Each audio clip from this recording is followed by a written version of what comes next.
talking.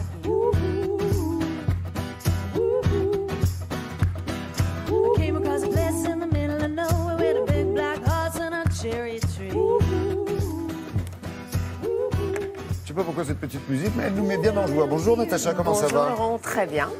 On va s'évader. Oui, vous êtes réjouis parce que vous rentrez, vous avez pris l'air, un bon bol d'air en Lozère. Vous êtes allé voir. Mais je suis surtout réjouie de partager tout ça avec vous. Mais oui, et vous êtes allé voir des chevaux sauvages sur le Causse-Méjean. Un endroit magnifique. À quelle occasion? Parce que c'est l'automne et que vous aviez envie de prendre l'air? Non. Alors non, pas que. En fait, ça fait exactement 25 ans que le premier cheval de Przewalski, c'est son nom, a été réintroduit en Mongolie. À l'origine, ce n'était pas un projet français, le tout premier. En revanche, sur le Causse-Méjean, une équipe menée par une éthologue a décidé en 1990 de monter une association pour sauver ce cheval. Alors, il faut savoir que ce cheval, on l'a découvert très tardivement, 1879. Il porte le nom d'ailleurs de son découvreur, un colonel russe, donc du même nom. Et il a totalement disparu parce qu'une fois découvert, eh bien, on s'est empressé. Quand je dis on, c'est parfois, ça illustre bien la bêtise de l'être humain. Les hommes se sont empressés pour récupérer ces chevaux sauvages jamais domestiqués pour les mettre dans des parcs zoologiques. Et comme ces chevaux justement étaient sauvages, ils ne se sont pas laissés attraper comme ça. Ça a été un massacre absolu. Bref, ils ont totalement disparu en Mongolie. Une équipe française, donc à partir de 1990, a décidé de contribuer à sa réintroduction, mais avec une approche différente. Ils ont choisi le Causse-Méjean parce que le Causse-Méjean, non seulement c'est un lieu magique, magnifique, mais c'est aussi un climat très rude qui s'apparente finalement assez bien avec celui de la Mongolie. Et ils ont pris des chevaux qui étaient dans les eaux, devenus totalement inaptes à une réintroduction parce qu'ils avaient perdu tout leur instinct sauvage, leur instinct de groupe. Ils avaient même des malformations à cause de la consanguinité. Et ils ont fait en sorte que ces animaux se reproduisent sans aucune intervention humaine pour pouvoir réintroduire en Mongolie les chevaux qui étaient nés sur le Causse-Méjean. Donc nous sommes retournés sur le Causse-Méjean pour les découvrir. C'est une visite tout à fait privilégiée parce qu'il est difficile de les approcher. Ils vivent quasiment à l'état sauvage sur des hectares et des centaines d'hectares même. Regardez.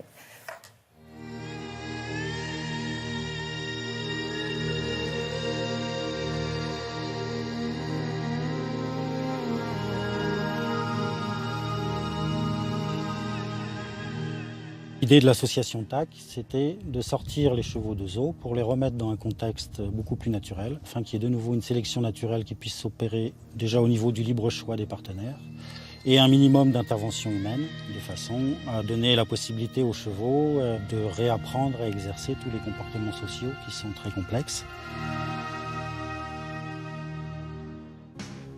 Oui, donc là on a un étalon, un mâle dominant, donc, qui a repris donc, ce groupe en fin d'été. C'est un jeune mâle de 6 ans. Il a évincé en fait l'autre étalon qui était en place lui depuis une dizaine d'années. Ah oui. On a 7 juments adultes et des jeunes de l'année. Les jeunes restent au sein de leur famille pour les mâles jusqu'à l'âge de 2 et 3 ans.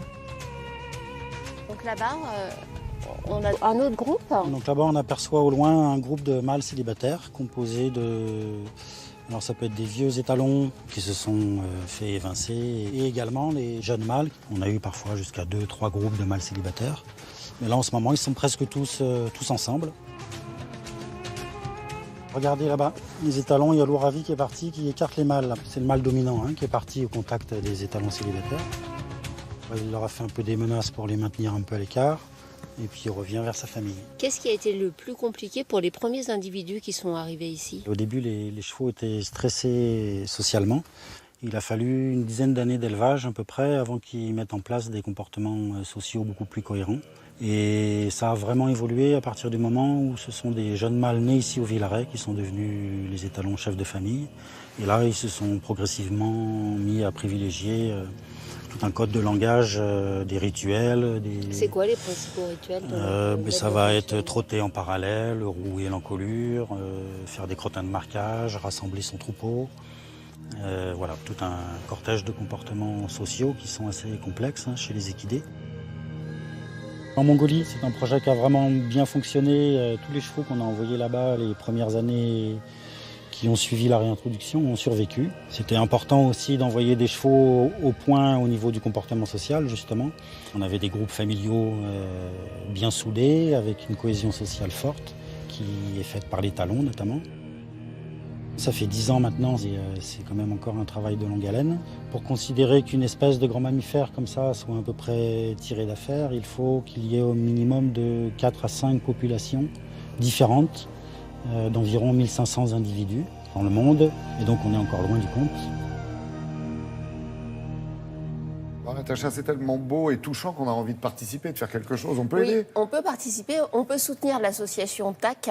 On peut, par exemple, parrainer un cheval. Alors, le site peut se visiter, mais attention, pas à n'importe quelle période de l'année. Et là, justement, ce n'est plus la bonne période pour la visite. Mais on peut aussi être chanceux et les apercevoir si on se promène sur les routes du Cosméjean. Et pourquoi pas un cheval sur le Cosméjean également. Exactement. Merci beaucoup, Natacha.